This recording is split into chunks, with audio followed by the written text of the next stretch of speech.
Mari Pulamuen, Mari Compuche, Compuwenui. Le damos la bienvenida a Muley Zungu, el informativo de Walkington TV. Comenzamos la jornada de este viernes 27 de septiembre, terminando la semana, compartiendo mucha información con ustedes. La destacada nadadora transmite sus conocimientos de apnea en Bariloche. Este viernes se brindó una conferencia de prensa por la visita de la reconocida de apnea indoor Ludmila Sosovsky, en el marco de una clínica de esta disciplina. En la rueda de prensa se valoró las gestiones logradas para hacer posible la capacitación, que cuenta con certificación oficial de la Federación Argentina de Actividades Subacuáticas y el apoyo del Ministerio de Turismo, Cultura y Deporte de Río Negro. Y este lanzamiento de esta capacitación que se va a llevar adelante en San Carlos de Bariloche por primera vez en la historia, de la mano de Ludmila Sosovsky. ¿Está muy bien así? Perfecto. Y bueno, las hermanas, Eloísa, gracias por estar, que es la entrenadora. Y la verdad que estamos muy contentos de poder llevar adelante esta capacitación acá en forma conjunta con la gente de Campo de Agua. Acá lo tenemos como referente a Caupolicán. Una capacitación que creo que es sumamente interesante, sumamente importante, por todo lo que representa Ludmila, 4 veces campeona panamericana, 15 veces campeona nacional. Ahora estamos muy contentos y agradecerle también a Facundo Palumbo, referente de Aguas Frías de San Carlos de Bariloche, quien de alguna manera hizo el contacto y pudimos llevar adelante esta capacitación acá en Bariloche. Me parece que es algo sumamente novedoso, es muy importante no solamente para Bariloche, sino también para Río Negro. Tenemos a una gran deportista que es Ailín Lascano, que se vino desde Viedma y que va a estar becada dentro de lo que es esta capacitación. Buenos días a todos. Desde el Ministerio para nosotros es un orgullo acompañar a Ludmila en esta capacitación, básicamente porque es rionegrina, oriunda de Río Colorado, para promover el deporte subacuático. Es muy importante para nosotros su presencia y esta capacitación que, la gente que quiera sumarse para realizarla en forma recreativa o en vistas a lo profesional y hacerlo en un marco cuidado de seguridad y llevar adelante esta actividad que es una actividad que hay que promover y que ha llevado Ludmila con estos resultados que recién comentaba Juan Pablo. Así que bienvenida y te deseamos muchos éxitos en esta capacitación, Ludmila. Bueno, qué más decir que estamos en presencia de una gran atleta, una gran deportista que hoy dentro de la disciplina está incursionando en la parte de promover la práctica segura, que es lo más importante. Como profesor también de prácticas acuáticas, lo que es fundamental dentro de esto es mantener los márgenes siempre de lo que está bien hecho, y es fundamental esta capacitación. Entendemos que es el inicio de una gran serie de capacitaciones y lo más lindo de todo es que hayan empezado por la provincia y por localidades que realmente estamos trabajando mucho a través del medio acuático, tanto en aguas abiertas como en natación indoor, así que la recibimos, estamos muy agradecidos y esperamos volver a tenerte en nuestra pileta. Especial, queremos agradecerle desde NAF a provincia, fue impresionante el apoyo que hubo para poder concretar esto, porque un poco la idea es fusionar la natación de aguas frías con la apnea, una cosa media loca que se nos ocurrió, pero que vemos que es viable, es posible. Por eso es muy importante la venida y el curso de Ludmila. Pero los costos que implicaba, los recursos, si no hubiera estado provincia y en particular Juan Pablo y Arabela dando todo el apoyo para que esto se pudiera concretar, hubiera sido imposible por los costos. Así que eso es lo que más queremos agradecer desde Natación de Aguas Frías. Y que se puedan llevar adelante estas actividades que, aprovechando los recursos que tenemos, como los lagos, las fuentes de aguas que tenemos en la zona, hacer natación de aguas frías y poder hacer un poco de apnea sería algo fantástico. Este viernes 27 se llevó a cabo una nueva audiencia en el Poder Judicial de Bariloche para discutir sobre la impugnación que presentó la defensa de la comunidad mapuche Lofche-Huenuleo, donde se rechazó el despojo contra las familias mapuche y la competencia de la justicia provincial. La defensa de la comunidad Buenuleo planteó al juez Marcos Burgos los argumentos para que se contemple, garantice y aplique el derecho indígena por sobre los intentos de la Fiscalía y la querella de insistir con un despojo por la fuerza. Cuando estamos hablando de propiedad, de derechos posesorios, de mejor derecho, de primero en el derecho, o sea, es el derecho civil el que debe entender y no el derecho penal. Pero acá se suma un plus más. Acá estamos frente a una comunidad indígena. ¿Qué implica esto? Que el derecho civil, el derecho occidental, el derecho normal debe hacerse a un costado y se debe aplicar sí o sí, porque acá no hay tutía, el derecho indígena relacionado a la temática.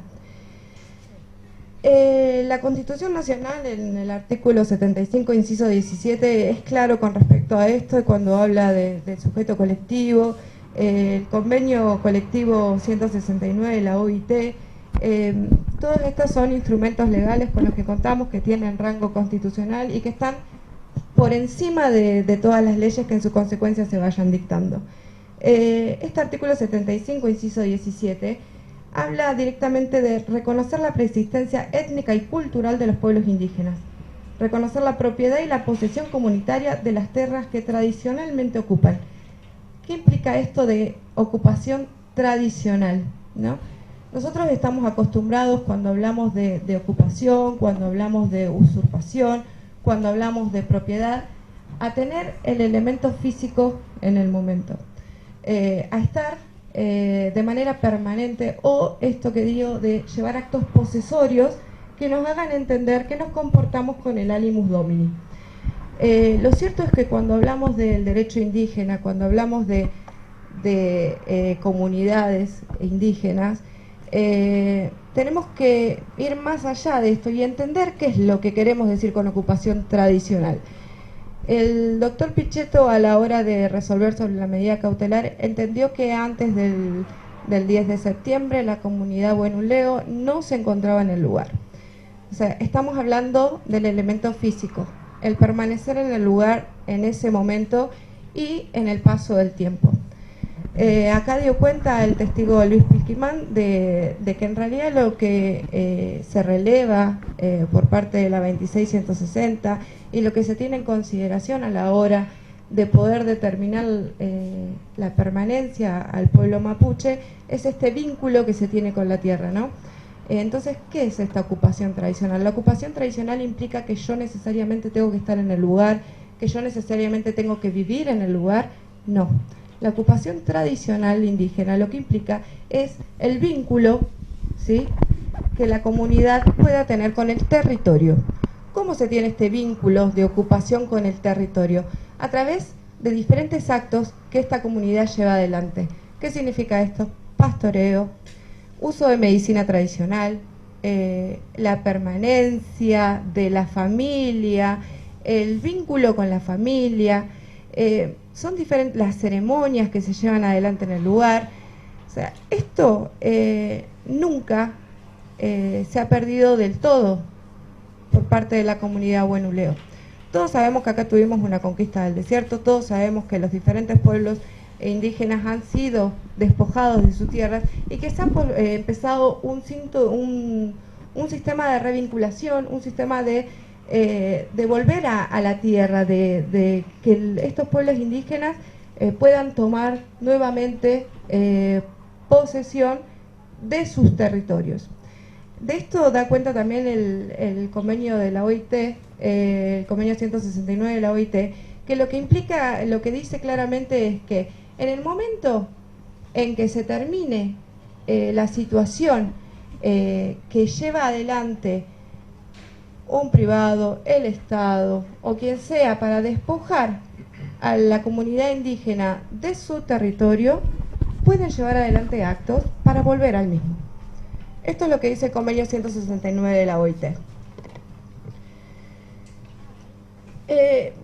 Yendo un poquito más, ¿no?, con respecto al tema de la ocupación tradicional, en el 2006 la Corte Interamericana de Derechos Humanos en el caso Saguayamaya versus Paraguay, dijo expresamente: los miembros de los pueblos indígenas que por causas ajenas a su voluntad han salido o perdido la posesión de sus tierras tradicionales mantienen el derecho de propiedad sobre las mismas, aún a falta de título legal. Esto da cuenta de lo que yo vengo diciendo con respecto a la utilización que tenemos de los medios normales o a los que estamos acostumbrados en cuanto a títulos, ¿sí? Nosotros estamos acostumbrados que el propietario es quien está inscripto en el registro de la propiedad inmueble como tal, o el que lleva adelante actos posesorios y se comporta como dueño. Bueno, acá lo que nos viene a enseñar el convenio 169 de la OIT, la Constitución Nacional y las diferentes jurisprudencias que se han dictado en su consecuencia, es que no, lo que tenemos que tener en cuenta al momento en que hay una comunidad indígena es la ocupación tradicional. Esta palabra que parece tan general, en realidad es el quid de la cuestión de absolutamente todo. La ministra Marta Vélez encabezó la celebración por el Día Mundial del Turismo en Bariloche, que no se hacía desde hace muchos años. Vélez remarcó que turismo es una actividad productiva que ha venido en crecimiento, genera fuentes de trabajos y en esa línea se está trabajando. En este sentido, la ministra de Turismo de Río Negro, Marta Vélez, destacó que la OMT, Organización Mundial del Turismo, fijó para este año el lema Turismo y Empleo, un futuro mejor para todos. Buenos días para todos. Sí, bueno, hoy es el Día Mundial del Turismo, es un día para celebrar. El Día Mundial del Turismo está definido por la Organización Mundial del Turismo, quien todos los años indica un lema a seguir, y el lema de este año es el turismo y el empleo, un futuro mejor para todos. Y vaya si no es título, ¿no? El turismo, sin lugar a dudas, es factor de desarrollo social, cultural, económico, y sin lugar a dudas también genera empleo. Así que en el contexto que vivimos, la actividad para nuestra región y para nuestra provincia es sumamente importante para generar justamente empleo. Así que bueno, una felicitación a todos los actores involucrados en la actividad. Y bueno, a seguir adelante, a seguir creciendo, trabajo colaborativo entre el sector privado y el sector público para llevar adelante esta gran actividad de desarrollo para nuestra provincia. Desde ya nuestra provincia es muy diversa, en lo natural tenemos regiones con muchísima potencialidad, desde la estepa, la costa, la cordillera y el valle, y eso hace que el turismo sea una actividad central para nuestra provincia. Y en el caso de la cartera que dirijo, el turismo como una actividad de desarrollo y motora de desarrollo provincial, y en eso vamos a trabajar, en lineamientos claros para que el turismo sea una herramienta de desarrollo para toda la provincia. Y los actores son, en principio, la naturaleza. La gente en nuestra provincia viene a contemplar y viene a hacer, ¿no?, el turismo natural, construir el turismo natural, de eso se trata. También la provincia cuenta con muchísimos atractivos, no solamente naturales, sino de nivel cultural, deportivos, que también hacen a que el turista, que es el protagonista, que es el que nos visita, llegue hasta estos lugares justamente a disfrutar de toda esta potencialidad que tenemos. Y una parte muy importante del sector es quienes brindan los servicios, tanto los empresarios como los empleados. Y por eso este lema del año 2019, que es el turismo y el trabajo, un futuro mejor para todos. Terminamos una temporada exitosa con niveles de ocupación hoteleros y en transportes, récords en mucho tiempo. Y bueno, en vistas a prepararnos para el verano, bueno, así como el invierno está los ojos puestos en la cordillera, cordillera, el verano en nuestra costa patagónica y provincial, con las grutas, Playas Doradas, San Antonio Este, también hay una mirada muy importante en la zona de la costa, sin dejar de lado toda la naturaleza y las actividades de verano que se realizan en la zona cordillerana también. Así que bueno, trabajando en vistas al verano, con toda la cartera de tanto de cultura, de turismo y deportes, que son actividades transversales a todas las actividades que se desarrollan en la provincia durante el verano. Se cumplieron 5 años de la desaparición de los 43 estudiantes de Ayotzinapa en el estado mexicano de Iguala. Todo ocurrió la noche del 26 de septiembre del 2014, cuando un grupo de estudiantes que se desplazaban en autobuses fueron atacados a tiros. Los avances en las investigaciones no solo son mínimos, también son pocos confiables, obligando a la nueva administración a empezar desde cero. Vamos a compartir el informe de Hispan TV. Rostros con dolor, rabia e incertidumbre. Fue hace 5 años cuando estos manifestantes vieron desaparecer a sus seres queridos. Desde entonces no han dejado de buscarlos por todos los rincones. Quieren saber con certeza lo que pasó. Nosotros lo que queremos es saber ya la verdad, qué pasó con nuestros hijos, a dónde están o qué hicieron con ellos, la verdad. Todo ocurrió la noche del 26 de septiembre de 2014 en Ayotzinapa, cuando un grupo de estudiantes que se desplazaban en autobuses fueron atacados a tiros. En el ataque murieron 6 personas y 43 jóvenes desaparecieron, entre los cuales hasta ahora solo se logró encontrar a Alexander Mora Venancio, de 19 años, más bien apenas sus restos. ¡Que haya justicia para Peña Nieto! Para todos esos malos corruptos, para esos partidos políticos. Para el gobierno de Enrique Peña Nieto, policías de Iguala y del vecino municipio detuvieron a 43 estudiantes de la Escuela Normal Rural Isidro Burgos y los entregaron a la banda criminal Guerreros Unidos, y luego fueron asesinados, incinerados y arrojados a Río San Juan, en Cócula, Guerrero. Una versión que los padres de los desaparecidos nunca aceptaron. Estamos precedidos de una investigación, de un montaje jurídico que urdió la Procuraduría General de la República, encabezada por Jesús Murillo Caram, con instrucciones directas del expresidente Enrique Peña Nieto. Andrés Manuel López Obrador anunció el compromiso de encontrar a los culpables hace un año, cuando asumió la presidencia de México, pero recién la promesa se materializa.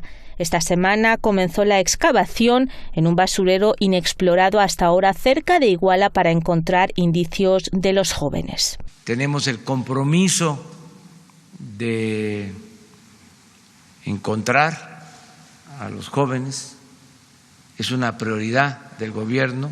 El gobierno dice que está buscándolos en 200 puntos de interés y además ha prometido una recompensa para quienes aporten información vital sobre el paradero de los desaparecidos. Necesitamos que la sociedad nos ayude a conocer los hechos de verdad y justicia. El caso Iguala es uno de los principales retos del presidente López Obrador en materia de derechos humanos. El mandatario ha prometido que antes de que acabe el sexenio, su gobierno encontrará a los estudiantes. Mahdi Esmoilpur, Hispan TV Noticias.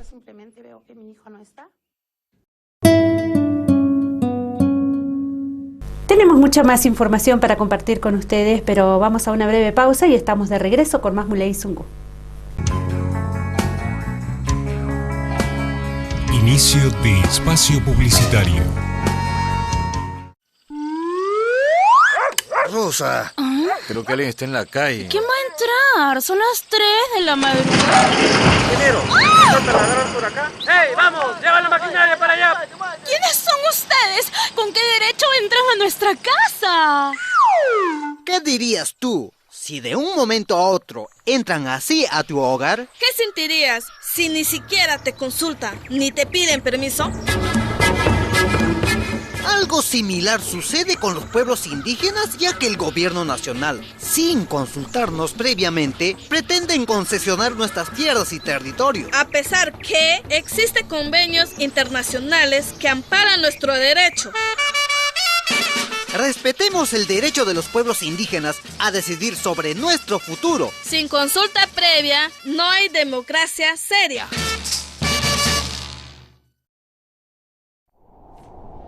Este invierno tenemos un plan pensado para cuidarte. Te pedimos que sigas estas recomendaciones. Si tu calefacción es a gas por artefacto que no es de tiro balanceado o es a leña, mantén abierta una pequeña ventilación para evitar que el monóxido de carbono esté en tu casa. El municipio te cuida. No importa dónde vive, cómo sean sus juguetes, si fue sitemesino o a qué edad se largó a caminar. No importa la talla ni el sexo, si es tranquilo o travieso. No importa el color de sus ojos, ni el color de su piel. No importa qué hagan sus padres o cómo suele viajar. Lo importante es que si es menor de 2 años, ya tiene asegurada su vacuna contra el neumococo. Sí, la incorporamos al calendario nacional de vacunación de manera gratuita y obligatoria. Porque todos los chicos y chicas de nuestro país son iguales ante la salud pública. Y porque si todos están vacunados, podemos prevenir la principal causa de neumonía y meningitis en Argentina. Acércate a vacunarlos en hospitales y centros de salud de todo el país.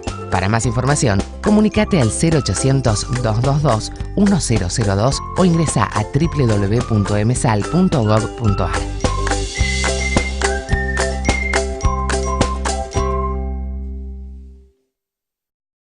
La poda anticipada es un compromiso colectivo. Trabajemos para prevenir cortes por la caída de ramas y árboles. La poda cercana a las redes eléctricas puede evitar posibles cortes de energía. Cortemos a tiempo.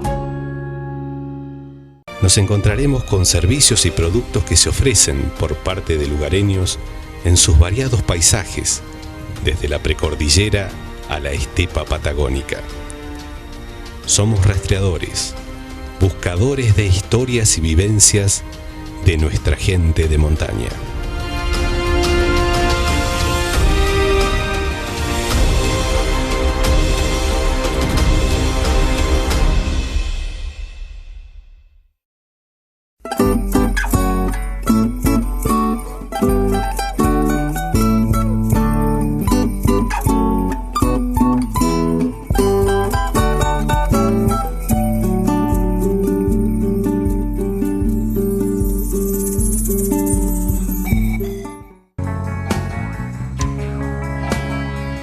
Fin de espacio publicitario. Segundo bloque de Muley Zungu, donde hay novedad, donde hay noticias, con más información. El registro civil electrónico incorpora las actas de defunción. A partir de hoy, viernes, se implementaron las actas de defunción de manera digital en el Hospital Sati de Viedma y se hará también en todas las delegaciones que cuentan con el sistema de registro civil electrónico. El director del registro civil, Lucas Villagrán, explicó que esta medida, además del beneficio que tiene respecto al intercambio de actas, permitirá tener los datos de defunción actualizados, tanto para estadísticas como para información que es necesaria a los fines previsionales y electorales.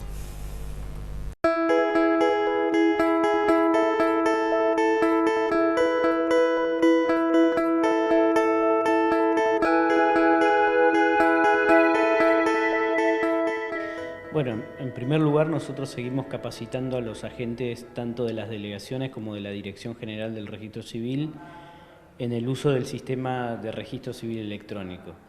Este sistema es un sistema que nos está ayudando a organizar de otra manera las delegaciones del registro civil en todo lo que es la generación de actas del registro civil, el intercambio y la digitalización de lo que es nuestro archivo histórico, digamos, de registro civil. Dentro del sistema registral incluimos todos los trámites que antiguamente se hacían en libros, como matrimonio, nacimientos, uniones convivenciales, y en este caso se está agregando la materia de función.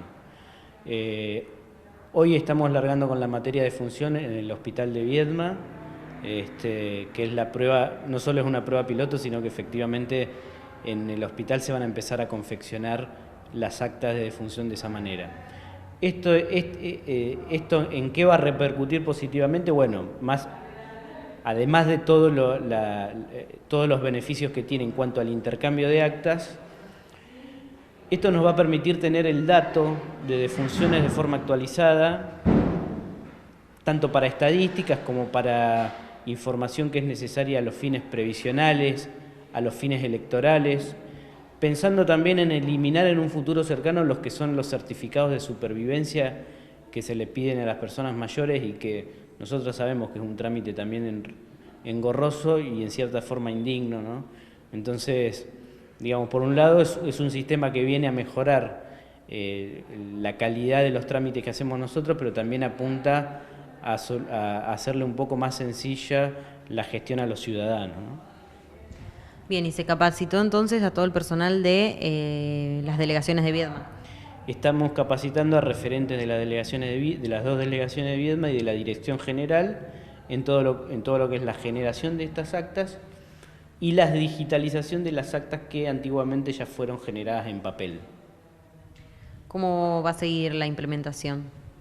Bueno, nosotros ya hemos implementado en 19 delegaciones de las más grandes que tiene la provincia y próximamente siguen las delegaciones de Catriel, Cinco Saltos, Allen y El Bolsón.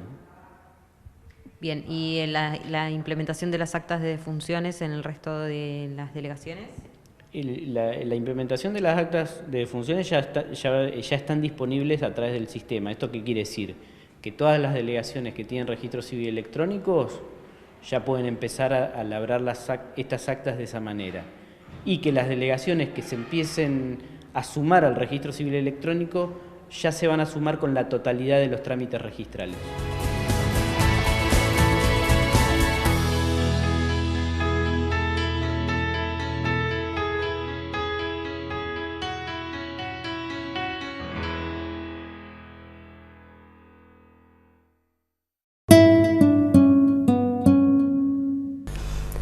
Durante la jornada de este viernes 27 se desarrolló la audiencia de impugnación contra la resolución del juez provincial de Garantías, Sergio Pichetto, por el proceso de reivindicación territorial de la comunidad mapuche Huenuleo en el Cerro Ventana. Luis Pilquimán, integrante del Parlamento Mapuche Tehuelche de Río Negro y referente del Consejo de Participación Indígena por la zona andina, declaró en la audiencia donde señaló la comunidad está realizando relevamiento territorial en el marco de la Ley Nacional 26.160 que suspende los desalojos a comunidades indígenas. En principio porque tengo funciones dentro de la coordinadora mapuche por la zona andina, luego también la comunidad de la zona andina, entre ellas la comunidad Huenuleo, me han designado para ser parte del CPI, que es el Consejo de Participación Indígena en la provincia, un espacio de representación de las comunidades ante el Instituto Nacional Indígena, así que bueno, me convocaron a esto y aquí estamos. ¿Qué opina de esta situación que se está dando entre particulares y la comunidad mapuche? Ellos tienen un boleto de compra y venta. ¿Usted cree que Antonio Huenuleo vendió estas tierras en algún momento? Yo creo que ellos tienen que probar que si existe eso y si eso existe y está firmado por el Lonco, ya fallecido hoy, el cual tengo entendido que ha denunciado que ese comprobante no existió, por lo tanto se deberá investigar, digamos, también la veracidad, digamos, de la documentación que puedan presentar, así que esa es una situación. Preocupa mucho, o es parte de la gran preocupación que tenemos los mapuches, es el avance que se sigue teniendo sobre nuestras tierras, más si están muy cercanas a Bariloche, esto significa que es doble, digamos, las intenciones de avanzar y quedarse con territorios comunitarios, ¿no?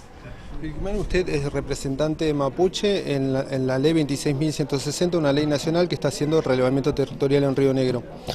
¿Considera que, digamos, el ámbito de resolución de la situación de la comunidad Huenuleo se tiene que resolver aquí en tribunales? En principio la comunidad desde un primer momento hizo un llamado a dialogar para resolver esta situación. La ley 26.160, como lo planteaba en la declaración, reconoce la ocupación tradicional.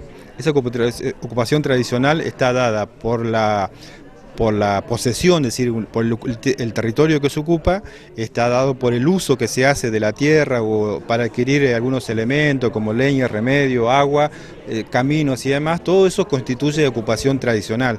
Por lo tanto, ese es el derecho que nosotros como pueblo mapuche creemos que debe estar resguardado. Es lamentable porque hay una desigualdad muchas veces en la aplicación de la ley no es pareja para todos, para algunos casos es muy ágil como ha sido en estos casos que en pocos días hemos tenido 2 audiencias, la comunidad ha tenido 2 audiencias para responder sobre cuestiones de derecho y en otros casos se toman amplios tiempos para responder. Creemos que hay una doble vara de la justicia que lamentablemente muchas veces nos perjudica tremendamente a los más pobres y a las comunidades indígenas también. ¿Creen que la ley 2660 que suspende los desalojos se va a tener en cuenta en esta audiencia? Se debe tener en cuenta porque justamente ha sido creada para eso, digamos, para parar los desalojos, porque a nivel, aquí en el sur no hay tantos desalojos, pero a nivel de las provincias del norte, Salta y Jujuy, es como una cosa cotidiana, digamos, el maltrato de la justicia, del poder político hacia las comunidades es muy fuerte, por lo tanto la 2660 viene a cubrir ese aspecto. Hay que trabajarla, hay que hacerla notar y hay que hacerla cumplir también, ¿no? La 2660. La carpeta técnica de relevamiento que está haciendo la comunidad Huenuleo, dentro de este trabajo, ¿están incluidas estas 90 hectáreas que está reivindicando la comunidad? Sí. Estas tierras en cuestión están dentro de lo que es ocupación tradicional, por lo tanto está plenamente dentro de la cartografía que está marcada en la carpeta técnica, así que está con plena cobertura jurídica. Y en total proceso, digamos, ¿no? Este reglamento se está aplicando en este momento, comenzó hace unos años y hasta finalizar, digamos, este relevamiento territorial no debería haber desalojos en esta particularidad con Huenuleo. No, para nada. La comunidad Huenuleo fue parte del primer grupo de comunidades de 60 aproximadamente, un poco más, que se relevó hasta el 2011 o 12, entonces tiene esa cobertura. Ahora lo que se está haciendo es avanzar con otras comunidades que aún no han enviado ese proceso, digamos, ¿no? Lo que a la comunidad Huenuleo lo que está faltando es un acto administrativo que solamente depende del gobierno nacional. Entonces, si ese acto administrativo se realiza, es una cuestión de una firma a nivel del ministerio y está concluida la carpeta también. Por último, bueno, hay que entender lo siguiente, la ley 2660 se comenzó a aplicar hace unos años, se suspendió, pero no por voluntad de las comunidades mapuche, sino por temas administrativos del Estado Nacional. Ahora se ha retomado y la intención es finalizar estos relevamientos. Sí, siempre las leyes están condicionadas al poder político, cuánta gana y cuánto esfuerzo le pone para que eso se aplique.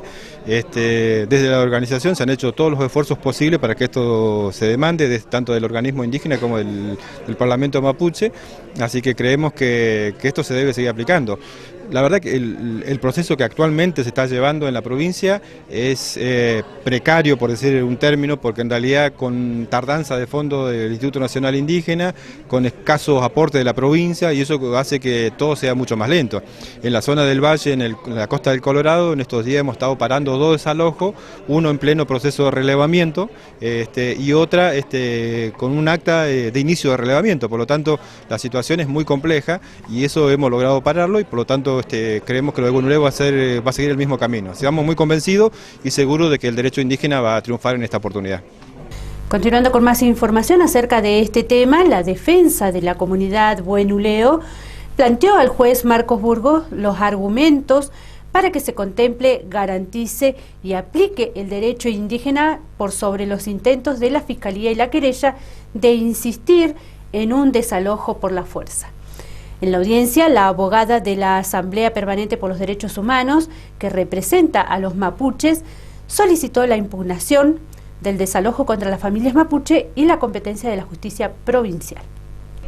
Bueno, en principio entendemos que es positivo que hayamos podido introducir temática de derecho indígena, que siempre en estas cuestiones es dejada de lado. Siempre primero se recurre al derecho civil, que es el derecho occidental, que hace foco en la propiedad de la tierra, y no en el derecho indígena, que hace foco en el vínculo que tienen las comunidades con su territorio. Bueno, en esta oportunidad le tocó al juez Burgos, ¿no? Ser parte de la audiencia de apelación. Sí, es audiencia de impugnación. Sí, ahora es el juez Burgos el que va a tener que resolver si la medida cautelar decretada por el doctor Sergio Pichetto es la correcta, si está fundamentada en derecho y si está fundamentada en los hechos que ha presentado la Fiscalía, o por el contrario, los fundamentos de la misma son erróneos como lo ha planteado la defensa. Bueno, han tenido la posibilidad de explayarse más, ¿no?, en esta audiencia, como lo mencionaba Matías, acerca del derecho indígena. Sí, nuestra principal preocupación y nuestro interés era que tengan conocimiento del derecho indígena y que sepan que este tipo de casos deben ser tratados desde ese lugar y no desde el derecho occidental como lo está manifestando el doctor. ¿Nos recuerdan los dos puntos de la impugnación que hizo la defensa? Sí, la defensa impugnó la competencia de la justicia provincial, debido a que entendemos que está dentro del ejido de parques nacionales y por lo tanto tienen que entender la justicia federal, y la medida cautelar de desalojo forzado de la comunidad. Bueno, la Fiscalía y la querella han rechazado, ¿no?, esta impugnación, y ellos pretenden seguir avanzando con el pedido de desalojo. Y por otro lado, para que la justicia provincial sea la que dirima, ¿no?, esta situación. Sí, pero la verdad es que nos preocupa que los fundamentos siguieron siendo por fuera del derecho indígena. La verdad es que cada uno de nuestros argumentos fueron debatidos y rebatidos mediante el derecho occidental y no el derecho indígena. Bueno, sin embargo, el jefe fiscal Martín Lozada hizo hincapié en su alocución acerca de todo el derecho indígena y todo el reconocimiento que ellos dicen que reconocen en los pueblos indígenas, pero sin embargo en la comunidad huenuleo no la ven, digamos, de alguna manera incluida en estos derechos. Sí, los argumentos del fiscal Lozada son contradictorios, a mi entender, porque por un lado remarca todos los derechos que tienen los pueblos indígenas consagrados en la Constitución, en tratados internacionales, pero por otro lado no los quiere aplicar inexplicablemente a la comunidad huenuleo, cuando debería ser así. Bueno, la documentación, pensando o hablando de los mapas que entregó Parques Nacionales, incluyen el territorio que reivindica la comunidad dentro de parques. Sí, está dentro del ejido de Parque Nacional. ¿Es documentación actual? Es documentación actual de estos días. Bueno, por último, ¿para qué fecha se fijó una audiencia? ¿Dónde se va a dar a conocer, no, un fallo? Sí, se va a dar a conocer la resolución, es el 2 de octubre a las 10 de la mañana. Bueno, ahí serán informadas las partes en qué lugar va a ser aquí del Poder Judicial. Sí, ahí nos van a informar la sala. Bueno, ¿la gente, sintieron el acompañamiento de la gente, las comunidades aquí en la audiencia de hoy? Sí, siempre que hay una cuestión que involucra al pueblo mapuche, las comunidades de Bariloche y de la zona son solidarias porque la mayoría pasaron por situaciones parecidas y saben lo que se siente ser despojado de su territorio.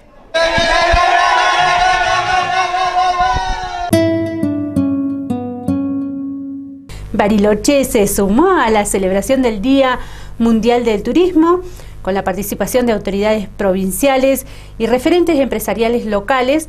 Se realizó el acto por el Día Mundial del Turismo en Bariloche. La Organización Mundial del Turismo fijó este año el lema "El turismo y el empleo, un mejor futuro para todos". El presidente de la Cámara de Turismo de Río Negro, Néstor de Noya, hizo énfasis en la importancia de esta industria sin chimeneas en nuestra provincia. De Noya habló además sobre el fallo que prohíbe vuelos desde el Palomar y que afecta a Bariloche. Néstor de Noya, presidente de la Cámara de Turismo de Río Negro. Bueno, queríamos hablar acerca de este Día Mundial del Turismo, cómo se está recibiendo y bueno, qué es lo que se ha preparado aquí en Bariloche.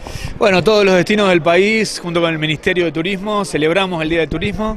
Es la creación de la Organización Mundial del Turismo y todo lo que eso significa, que significa la capacitación, tener un destino acorde a la necesidad del turista que llega, ser un destino amable, estar preparado para recibir la gente. Y este año el lema de la organización es el turismo y el trabajo, es todo lo que genera con la llegada del turista. Y nosotros, dada la condición del país que vivimos hoy, la coyuntura difícil, pensábamos que después de esta temporada que vivimos, que fue una temporada exitosa, y en la puerta de una temporada de verano que va a venir mucha gente, queríamos estar también festejando este día, el 27 de septiembre. Bueno, ¿cuáles serían como los puntos fuertes y los puntos a trabajar con relación al turismo en la provincia? Bueno, nosotros siempre pensamos que el punto a trabajar permanente es la capacitación. Hoy la tecnología forma una parte muy importante y cada vez más. Todo lo que es el canal de comercialización, que hoy se genera todo en las páginas web, en plataformas de venta, eso hay que capacitar a la gente para poder vender y para poder comprar, obviamente.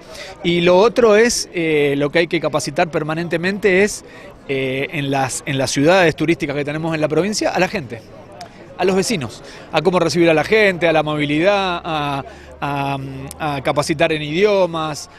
Nosotros hacemos hincapié que acá se nota mucho en la ciudad que como en las esquinas parar para que el peatón pase caminando por la cebra.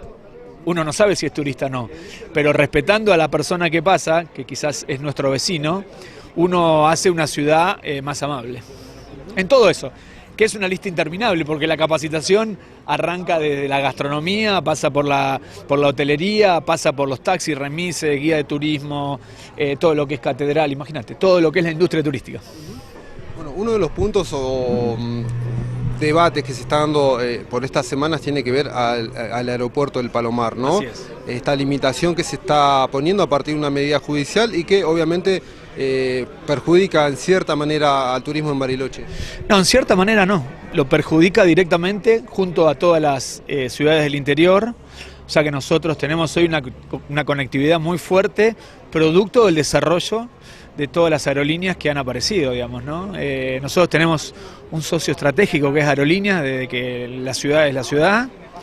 Pero Aerolíneas no conecta a todas las provincias como conectan y van cumpliendo algunos otros objetivos de conectar ciudades más chicas con otros aeropuertos, ofrecer pasajes más baratos.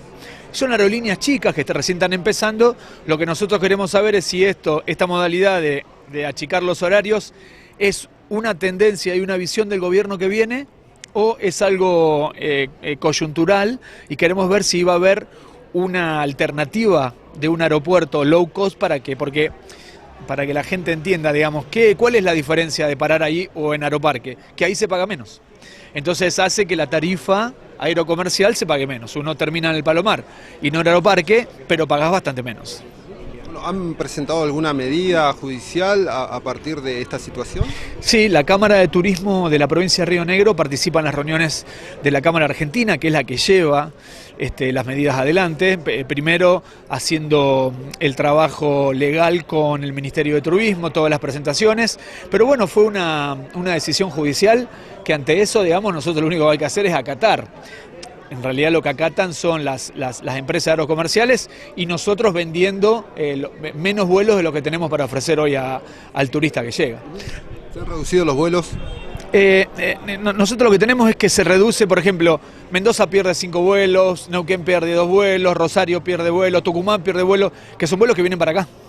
Entonces, ¿por qué perdés? Perdés porque tanto JetSmart como Flybondi, que son las aerolíneas que tienen este inconveniente, como el negocio aerocomercial se piensa por muchos años para adelante, lo que hace es decir, bueno, ¿cuál va a ser la situación legal para adelante? Entonces lo que hacen es no seguir invirtiendo en aviones. Estamos preocupados porque se ha logrado una conectividad que antes no teníamos. Y nosotros queremos seguir con eso, queremos tener más conectividad, obviamente. Y también tenemos que sentarnos y pensar en los vecinos.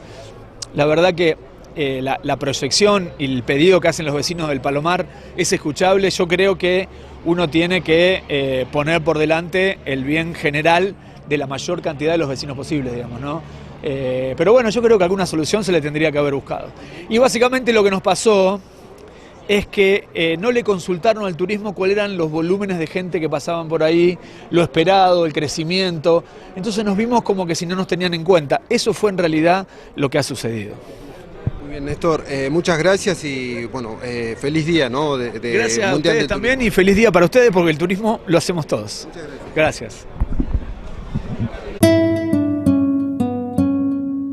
Pasamos a una información en el ámbito internacional.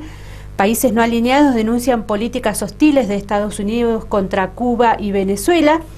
En la reunión ministerial del Movimiento de Países No Alineados, Los cancilleres de los países denunciaron las políticas hostiles de Estados Unidos contra algunas naciones del movimiento como Venezuela y Cuba. Los países miembros del movimiento, mediante la declaración final, defendieron el multilateralismo y la cooperación entre las naciones a nivel internacional con el fin de garantizar la soberanía y la independencia de los países y preservar la paz. Vamos a compartir el informe que nos envía Hispan TV. Nueva York, Estados Unidos. La reunión ministerial del Movimiento de Países No Alineados se convirtió en una sesión de críticas contra las políticas del gobierno de Estados Unidos. Venezuela, como presidente pro tempore, denunció los intentos de Washington para instrumentalizar esta organización a través de presiones a sus miembros. A lo largo de este año 2019, un grupo minoritario de gobiernos liderados por el gobierno de los Estados Unidos pretenden instrumentalizar nuestra organización de Naciones Unidas como un arma de intervención en asuntos que son esencialmente de la jurisdicción interna de nuestra nación a través de la promoción continua de un golpe de Estado contra las autoridades constitucionales de Venezuela. El canciller venezolano denunció el bloqueo financiero impuesto por el gobierno de Donald Trump y de la guerra no convencional que, según Arreaza, cobra vidas en esta nación sudamericana.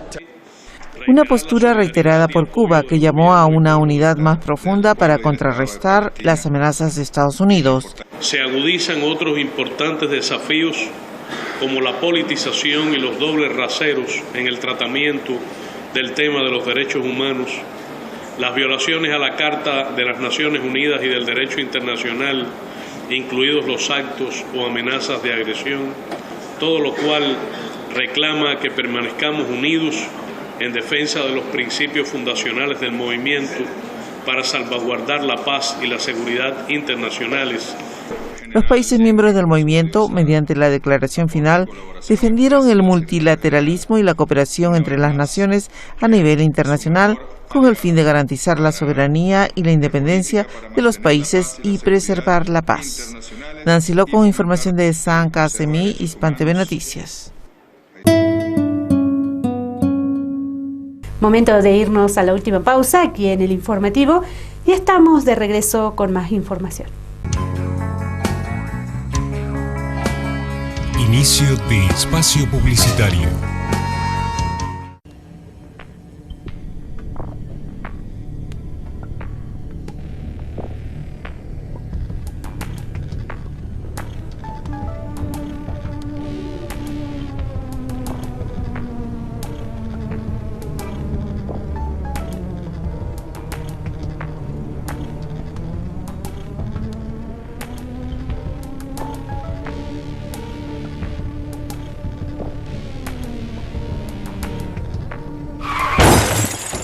¿Recibiste el mensaje? El celular al volante mata.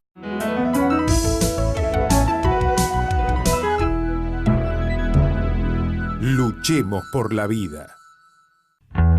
Así como te cuidamos todo el año, este invierno también contá con nosotros. Si necesitas una mano porque presencias un accidente, ves un incendio, estás en problemas o alguien necesita una ayuda, no dudes en llamarnos al 103. Estamos preparados para ayudar.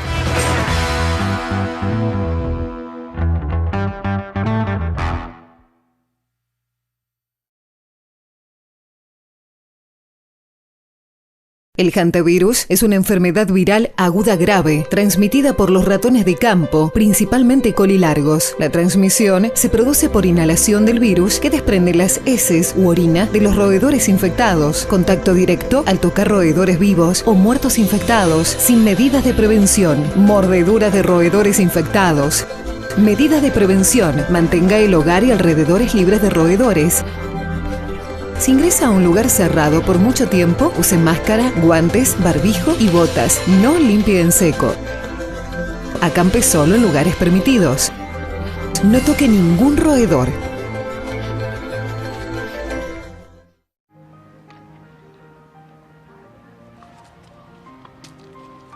Marta, jubilada, vive en Bariloche. Sé que vivo en territorio mapuche. sé que no son terroristas.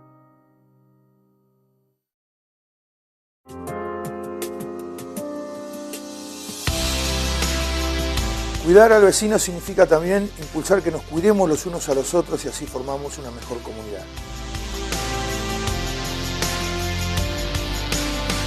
En ese marco se inserta el Plan Invierno.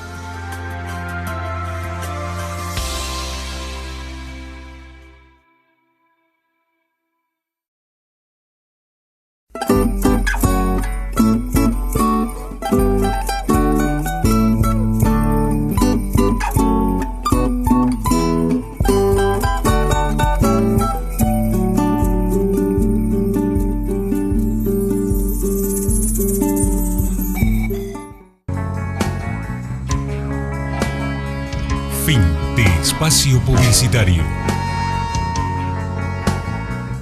Último bloque de Muley Zungu, el informativo de Walkington TV, el primer canal de pueblos originarios de la Argentina. El intendente Gustavo Genuso se refirió a la resolución de la Asamblea de Trabajadores Municipales que resolvió rechazar la propuesta de aumentos con sumas fijas que les había presentado el gobierno municipal por considerar la oferta salarial insuficiente. Genuso dijo que la verdad que tenemos que ser muy cautos si queremos que el trabajador municipal cobre en tiempo y forma como ha cobrado hasta ahora. El mismo comunicado del SOCIEN se solidariza con nosotros porque dice que el país está pasando una crisis muy grave, nosotros somos parte del país, no estamos ajenos al país, la misma crisis que pasa al país la pasa a todos los municipios.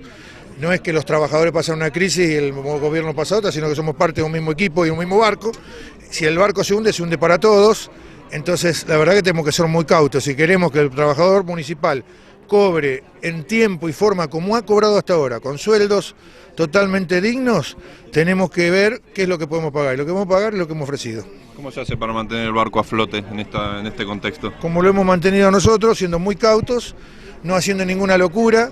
Correr atrás de la inflación hoy con el salario ya no es posible, porque nos desfinanciaría el municipio, que lo podremos hacer un mes y después tendremos todo un lío que no lo podremos nunca más sostener. Eso es lo que por ahí han hecho otros intendentes, quizás creyendo que lo podían sostener, y así estuvo el municipio muchas veces. Hoy está ordenado, hay que mantenerlo ordenado. El municipio ordenado les lleva tranquilidad a los trabajadores, cobran las horas extras, cobran los sueldos, tienen el equipamiento, tienen las máquinas, tienen el gasoil para funcionar. Es la única manera de trabajar, y el esfuerzo que hacen los trabajadores los estamos haciendo todos los argentinos, no es una cuestión que es un sector que sea más vulnerable que otro, lo estamos haciendo todos. Entonces le pedimos razonabilidad en un municipio que frente a otros municipios de la misma provincia, del mismo país, ha dado muchos aumentos y ha llevado el sueldo a un valor muy digno. ¿Por qué cree que toma esta actitud el gremio? No me parece una actitud mala, porque lo único que propone es seguir negociando, esas cosas son así. Me parece que sí, uno siempre puede seguir hablando, pero saben que somos muy responsables en el uso del manejo de los fondos, y eso ha sido, te diría, algo muy bueno para los trabajadores municipales, que nosotros somos así de responsables. Vos te fijarás que en estos últimos 4 años prácticamente no ha habido problemas con los trabajadores en términos salariales. Pasamos a otra información. Invitados de Ecuador participaron en el Festival Audiovisual Bariloche 2019. Las miradas de la industria cinematográfica están puestas en el Festival Audiovisual Bariloche, que durante una semana ofreció actividades para todos los gustos. Proyecciones, talleres, masterclass y muestras fueron algunas de las opciones en esta edición 2019. Como invitados estuvieron participando integrantes del Festival Cordillera de Ecuador, que se sumaron por primera vez al FAB con algunas producciones del país latinoamericano. A ella, que nos explique acerca de esta participación que están teniendo aquí en el Festival Audiovisual Bariloche. ¿Qué tal? Buen día, Mónica. Hola, buenos días, muchas gracias por la entrevista. Y nosotros en este año somos el país invitado del FAB, representando al Ecuador, y estamos muy contentos de estar en esta ocasión, en esta 7ª edición, con el proyecto Cordillera, que es una plataforma de muestra, promoción y difusión de lo mejor del cine ecuatoriano. Nosotros programamos contenidos ecuatorianos en un 60% y argentinos en un 40%. Hacemos el festival cada 2 años en competencia, Y bueno, en esta edición hemos tenido nuestra plataforma a inicios de septiembre y actualmente también estamos del 21 al 28 en 4 provincias, en Posadas, Bahía Blanca, Mendoza, Jujuy, así que se está trabajando, digamos, en este momento también el festival además del FAB y estamos muy felices porque más allá de hacer la difusión y la promoción de las actividades audiovisuales del Ecuador, también se están produciendo y se está trabajando con niños de 6 a 18 años y jóvenes, y eso también es como algo importante para nosotros porque de alguna forma es plantear desarrollos audiovisuales desde la concepción y la presentación de producciones ecuatorianas para ver qué también estos participantes pueden como rescatar del audiovisual. En este caso estamos trabajando con videoclips y creo que es muy importante, ¿no?, que estas plataformas surjan. El FAB es una plataforma que nosotros admiramos bastante, tiene mucha representación a nivel internacional y creo que es un gran trabajo el que realizan, y también me parece que la forma de encuentro que yo encuentro en las similitudes de lo que nos conecta, no importa que somos ecuatorianos, argentinos, bolivianos, hay muchas cosas que nos llevan a darnos cuenta que tenemos muchas necesidades y cosas a desarrollar y también como a festejar por la creación que tenemos en la actualidad. Mónica, ¿es la primera vez que participan desde Ecuador aquí en el Festival Audiovisual Bariloche? Sí, esta es nuestra primera vez. ¿Y qué les ha parecido? A mí me parece que es una plataforma muy interesante que tiene muchas actividades de mucha calidad. Las obras que se están presentando también son obras que creo que han sido muy bien seleccionadas por la curaduría y estoy muy contenta de estar aquí. ¿Y en Ecuador se produce mucho material audiovisual? ¿Qué nos puedes decir? Sí, creo que en los últimos años hubo un crecimiento bastante significativo de la producción. Creo que a partir de ciertas acciones que hubo, inclusive con Argentina, generó que haya más producción y nosotros estamos muy felices. De hecho, esta es una de las razones por las cuales nosotros decidimos hacer un Cordillera acá en Argentina. Bueno, obviamente este Festival Cordillera de Ecuador participa con algunas producciones también en el FAB. Sí, hemos mandado una programación para el ciclo de Enfoque Latino, que es del que estamos participando, y bueno, te cuento si quieres cuáles son. Está Ucamauique, de Andrés Ramírez, que es una película filmada en Bolivia, que retrata la historia de un músico que fue asesinado allá, y es la película ganadora del Festival Cordillera 2019. También está Sacachún, que es de Gabriel Páez, de Filmarte, que es la productora. Después tenemos cortos, que estaría Huaca, de Diego Ortuño, es el corto ganador de Ecuador. Tenemos también a Entre Nosotras, de Gabriela Coca, que está aquí con nosotros en Bariloche. Tenemos también a Los Fritos, de Juan Diego García. Y también está, esos son los 3 cortos, y después venimos con videoclips. Dentro de los videoclips hemos elegido los más significativos también que postularon con nosotros, y son sin duda proyectos musicales que también han generado como una impronta muy fuerte dentro de la llegada, ¿no?, al exterior con la música, y los materiales audiovisuales que tenemos también con los videoclips son Cholonización, de Guanaco MC, dirigido por Vico Salazar. Está Bajo la Luna, que es de una banda que se llama Sudacaya, dirigido también por Vico Salazar. Muerte, de Charik Pra, que es el director, y la banda se llama Don de Gente. Y tenemos un video de Jazz de Ruth, dirigido por Fernanda Caicedo, que es una artista que actualmente estudia en la Bauhaus en Alemania, y ese es un videoclip de animación en stop motion. Bueno, ¿y cómo la están pasando acá en Bariloche por estos días? Bien, me encanta el lugar, tenemos unos días maravillosos que nos acompañan, la gente con la que estamos rodeadas son personas que la verdad inspiran mucho como para seguir trabajando, y creo que es muy importante, ¿no?, que los proyectos puedan generar eso, como que podamos, o sea, llegar a este lugar, conocernos, y todavía no tuve mucho tiempo de salir a a conocer la naturaleza, digamos, pero con lo que he vivido hasta ahora estoy muy contenta, así que agradecida. Bueno, también es la primera vez que llegan acá a Bariloche, a la Patagonia. Sí, es la primera vez que vengo. Yo vivo acá hace 13 años en Argentina y es como algo que tenía en el tintero y me encanta que el pretexto de alguna forma sea este festival. Bien, Mónica, muchas gracias por compartir un poco el trabajo que vienen a compartir en esta oportunidad del Festival Cordillera en el marco del Festival Audiovisual Bariloche 2019. Bueno, muchas gracias a ustedes por el interés. Es muy importante también la difusión de los proyectos y deseo que esto continúe. Gracias. Gracias, hasta pronto.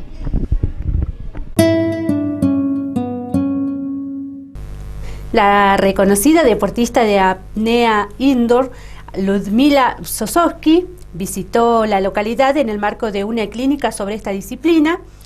Ludmila ha logrado una gloriosa trayectoria en lo que respecta a apnea indoor, tras establecer 4 récords panamericanos y 15 récords argentinos, además de ser representante argentina en 2 campeonatos mundiales de esta disciplina.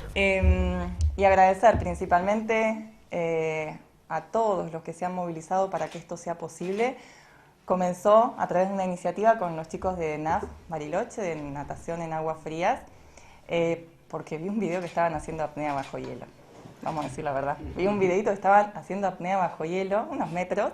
Entonces le dije, ¿ustedes saben lo que implica hacer apnea? Porque ellos saben lo que implica hacer aguas frías. Claro. Pero ¿saben lo que pasa? Entonces empezó un poco a través de eso la movida, ¿no? Y conseguimos muy rápidamente el apoyo de Río Negro, que en realidad no es fortuito, porque yo como rionegrina la verdad que tengo muchísimo que agradecer, no solamente por el apoyo para este curso, que como bien dijo Facundo, hubiera sido imposible, sin todas las gestiones de Juan Pablo y todo lo que se ha movilizado. Pero también porque mi carrera deportiva ha sido posible gracias al apoyo que he tenido de Río Negro. ¿Sí? Yo soy oriunda de Río Colorado, aunque entreno en Bahía Blanca, porque mi entrenador está en Bahía Blanca. Pero ese crecimiento que tuve fue gracias al apoyo de la provincia a través de distintas formas, ¿no? Y ahora se traslada también a este tipo de capacitaciones, que también justo se hace en campo de agua, que ahí hay un detalle que hace que esto sea mucho más especial para mí, porque Marcela Urrutia, que es una de las encargadas de lo que es el natatorio, es justamente la hija del que me enseñó las primeras brazadas a mí, de Franklin Urrutia, un personaje, una personalidad en Río Colorado, que le ha enseñado a nadar a muchísimas generaciones, entre ellas a mí. Marcelo y la hermana le ha enseñado a nadar a Eloísa, mi entrenadora. Entonces, cuando Facundo me dijo, sí, campo de agua es de Marcelo Urrutia, yo dije, no puedo creer, ¿no? Está todo planificado para que estemos ahí, era como que el destino decía que teníamos que estar acá. Así que bueno, acá estamos, y bueno, como les decía, el agradecimiento ante todo. Agradecer también a las personas que se han inscrito, que fue muy rápida la inscripción, se completó el cupo enseguida, por el tiempo que nos van a dar, por animarse a esto, a aprender. Y estamos acá, como bien decía Facundo, como bien decía Marta, para promoverlo más allá de lo deportivo y lo competitivo, sino porque en todas las piletas siempre hay personas que quieren ver cuánto aguanto sin respirar, ¿no? Que nadan, como empecé yo. Yo nadaba y siempre me hacía algún subacuático desde chiquita. Tenía 10 años y tenía la obsesión de hacer 25 metros nadando por abajo del agua, hasta que lo logré, sin saber que es un deporte. Por eso siempre digo, es como que la apnea me eligió a mí, sin saberlo. Me enteré en el año 2012 y en el 2013 me anoté una competencia por curiosidad y ahí empezó todo. Entonces siempre pienso, ¿cuántas personas pueden haber en el país que tengan potencial o quieran hacerlo y no saben que esto es un deporte? Y que aunque lo quieran hacer como un juego, una práctica recreativa, tampoco saben todo lo que implica a nivel fisiológico para el cuerpo, que tiene sus riesgos, por más que sea un juego. Entonces la idea es promoverlo primero para que sea practicado de una forma segura, ¿sí? Que tengan información, que además esos metros, ese tiempo que hagan abajo del agua, lo puedan disfrutar, pueda ser en un marco seguro. A eso es lo que apuntamos. Después, cada uno seguirá su camino. Si quieren competir, si quieren ir a hacer apnea al Caribe, por ejemplo, pero que por lo menos tengan herramientas para poder hacerlo tranquilos, seguros, disfrutándolo. Está la Confederación Mundial de Actividades Subacuáticas, que es una de las organizaciones que fiscaliza a nivel internacional este deporte y bajo la cual está alineada la federación a la cual yo represento, que es la Federación Argentina de Actividades Subacuáticas, y están gestionando para que sea un deporte olímpico, para que sea primero un deporte de exhibición en los próximos Juegos, porque así se comienza, y que después ya sea una disciplina olímpica, porque tiene que cumplir con ciertos requisitos, así que se está gestionando eso, y eso va a ser muy bueno para los que lo hacemos por deporte. Tenemos otra información en el ámbito internacional para compartir con ustedes. Se trata de que se cumplen 3 años de la firma del acuerdo de paz con la FARC. Se han cumplido ya 3 años de la primera firma del acuerdo de paz entre el Estado colombiano y la desaparecida guerrilla de la FARC. La ciudad de Cartagena fue el escenario donde personajes de todo el mundo velan cómo la guerrilla más antigua de América se reincorporaba a la vida civil.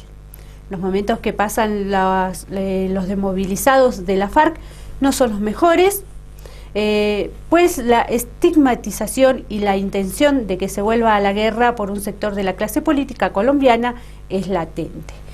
Vamos a compartir el informe de Hispan TV.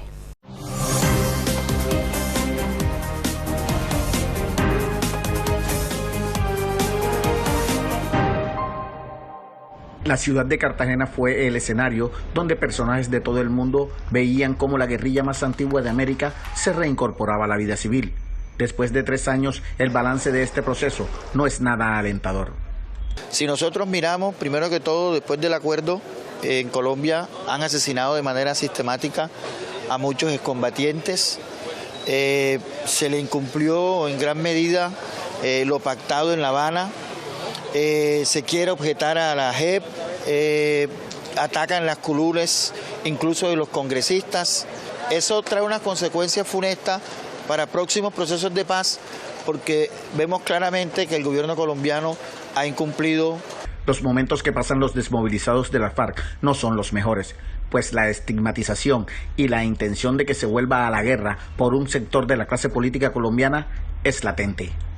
Tenemos que cerrar filas a la posibilidad de que nos vuelvan a embarcar en un nuevo conflicto en Colombia.